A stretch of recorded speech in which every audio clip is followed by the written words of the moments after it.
The Alaskan sky, vast, unforgiving, usually serene blue or stark white, but on that May Day, it held a different mood, a sense of unease. Trouble was brewing, high above the remote wilderness, unseen, unheard by those below, for now. It was a day that began like any other, but it would not end that way. The raw beauty of Alaska often concealed hidden dangers. Multiple F-16 fighting Falcons, icons of American air power, they sliced through the frigid air. On a routine training mission, or so it seemed, these pilots were seasoned, trained for any eventuality, but Alaska always held surprises, some more deadly than others. Today would test their mettle. The roar of their engines was a familiar sound in these northern skies. The mission was progressing, checkpoints met, maneuvers executed with precision, then a flicker, a stutter, a sound out of place. Something was wrong. The problem escalated, quickly. What started as a minor issue soon spiraled out of control. Warning lights blazed across the cockpit display. A cacophony of alarms filled the confined space. The F-16's powerful single engine was in distress. It was losing power, rapidly. The once reliable engine now faltered. This was no minor glitch, this was critical. The pilot knew the gravity of the situation. The pilot's voice, though strained, remained calm over the radio. He communicated the emergency with precision. He relayed the dire situation. His wingmen closed in, offering support and reassurance, their eyes scanning his aircraft. Every detail mattered now. The engine, a marvel of engineering, was now a liability, its intricate parts failing one by one. It coughed, it sputtered, each sound a harbinger of disaster, each sound a death knell. The pilot's heart raced. The pilot fought to maintain control. His training kicking in, he ran through emergency procedures, checklists memorized, every step crucial, practiced countless times in simulators, but this was real, the stakes were higher. The biting Alaskan air outside, the unforgiving terrain below, a harsh reminder of the stakes. The nearest major airbase was hours away, too far to reach in time. The exact nature of the engine issue remained unclear in those first chaotic moments. Time was running out. What mattered was the outcome. Survival was the priority. A complete engine failure loomed, the worst-case scenario. For a single-engine fighter jet, this was the ultimate nightmare, a pilot's worst fear, especially over such remote and rugged territory. The odds were stacked against him. The call went out. Mayday, Mayday, Mayday. The words, stark and urgent, cut through the routine radio chatter. Air traffic controllers on the ground tensed, rescue assets were put on alert. But Alaska is vast. Help could be a long time coming. The pilot with the failing engine knew he was on his own, for now. His primary concern, finding a place to land, or if necessary, to eject. His altitude was dropping, steadily. The F-16, designed for speed and agility, was becoming a heavy glider, a very inefficient one. He scanned the horizon, mountains, glaciers, dense forests. None offered a safe haven. The options were dwindling with every passing second, every lost foot of altitude. His wingmen stayed close, calling out landmarks, offering suggestions, their presence a small comfort in a desperate situation. The timeline was terrifyingly compressed. The island appeared, a lonely outpost in the frigid waters. It was not a designated airfield, not on any standard charts for emergency landings. It was a sliver of land, perhaps a gravel bar, or a stretch of frozen tundra. The pilot assessed it rapidly. Was it long enough? Was it stable enough? There was no time for a detailed survey. He had to trust his instincts, his training. The approach would be perilous. No runway lights, no landing aids, just raw skill and a prayer. The wind conditions were unknown. Crosswinds could be lethal. The surface itself was a major concern. Was it riddled with rocks, soft patches, anything that could catch a tire, send the sophisticated fighter cartwheeling into oblivion? The tension in the cockpits was palpable. Every pilot held their breath. The stricken F-16 was first, its engine now barely whispering. The pilot wrestled with the controls. The successful, if harrowing, landing of the first F-16 was a testament to the pilot's extraordinary skill, his nerves of steel, his ability to perform under unimaginable pressure. He had faced death and emerged victorious, but the ordeal was not over. His wingmen now had to follow suit. Landing high-performance jets on an unprepared surface was not standard procedure. It was an act of calculated desperation and solidarity. Each pilot, in turn, brought their aircraft down. The experience of the first landing provided some guidance, but each approach was unique. Each carried its own set of risks. The island's surface was uneven, treacherous. One wrong move, one lapse in concentration, and disaster could still strike. The wind, a fickle enemy in Alaska, seemed to shift with each attempt, adding another layer of complexity, another challenge to overcome. They were trained for carrier landings.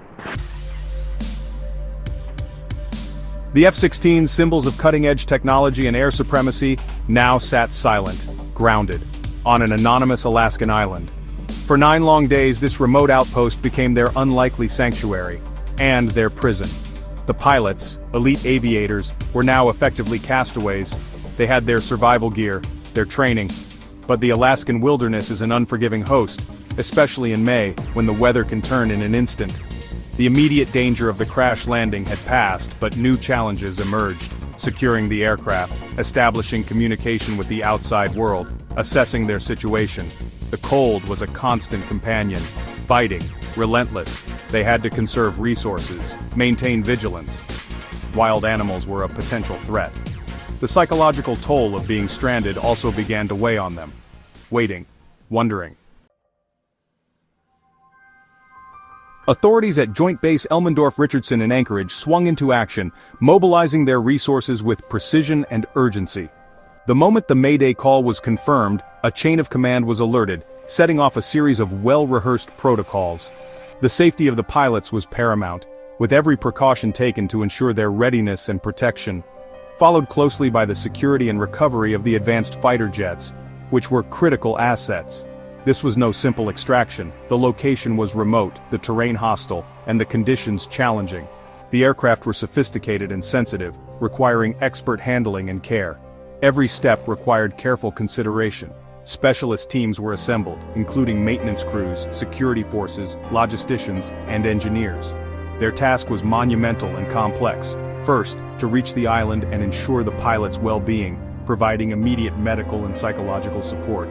Then to assess the condition of the F-16s, evaluating the extent of the damage, particularly the one with the engine failure, which posed a significant challenge. Could it be repaired on site? The question loomed large. Or would it need to be airlifted, or even dismantled for transport back to base? The other jets, though landed safely, also needed thorough inspection after their unorthodox landing on the rough strip. The challenges were manifold and required meticulous attention. Weather in Alaska is notoriously unpredictable. Supply lines were long and fraught with difficulties. The island itself lacked any infrastructure, no proper runway, no hangars. Every aspect of the mission required detailed planning and flawless execution. After 9 days of intense effort, of meticulous repairs and careful checks, the moment arrived.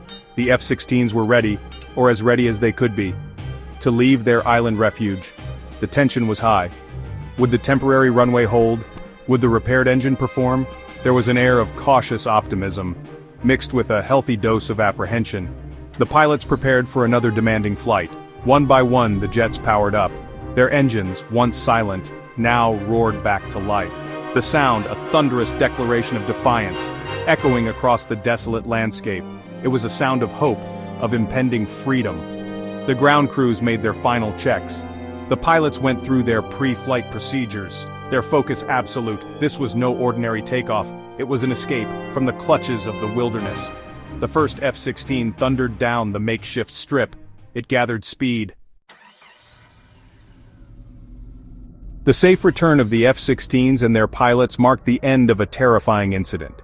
The pilots had faced extreme conditions and mechanical failures, yet their training and determination saw them through. But it also marked the beginning of a thorough review, a review that would delve into every aspect of the mission, from the initial takeoff to the final landing. The U.S. Air Force launched an investigation. This was not just a routine check, but a comprehensive analysis involving multiple teams and experts, to determine the precise cause of the engine failure. Every component was scrutinized, every possibility considered, to analyze every decision made, every procedure followed. The aim to learn, to ensure that such an incident would not happen again, to prevent similar incidents from happening again. Safety protocols were reviewed and updated, training programs were enhanced, and to improve emergency protocols. The response teams were drilled and new strategies were implemented. The skill and composure of the pilots were widely praised. Their ability to stay calm under pressure was a testament to their training and experience. Their ability to land high-performance fighter jets on an unprepared remote island strip was nothing short of remarkable. It showcased their exceptional piloting skills. It highlighted the critical importance of rigorous training, of quick thinking, and of being prepared for the unexpected, and of unwavering courage in the face of extreme danger. The pilot's bravery was a beacon of hope and resilience. The incident served as a stark reminder of the inherent risks involved in military aviation, especially in the unforgiving Alaskan environment, especially in challenging environments like Alaska. The harsh weather and remote locations added layers of complexity to the mission. The successful recovery operation also showcased the impressive logistical capabilities of the armed forces, mobilizing resources, deploying personnel, coordinating efforts across various units, effecting repairs in a remote location, all under difficult conditions. The mechanics and support teams worked tirelessly to ensure the aircraft were airworthy. It was a complex undertaking, one that required meticulous planning and flawless execution, executed with professionalism and efficiency. The teamwork displayed was exemplary. The coordination between the aircrew, maintenance teams, and command elements was crucial to the positive outcome. It was a testament to the strength and resilience of the U.S. Air Force.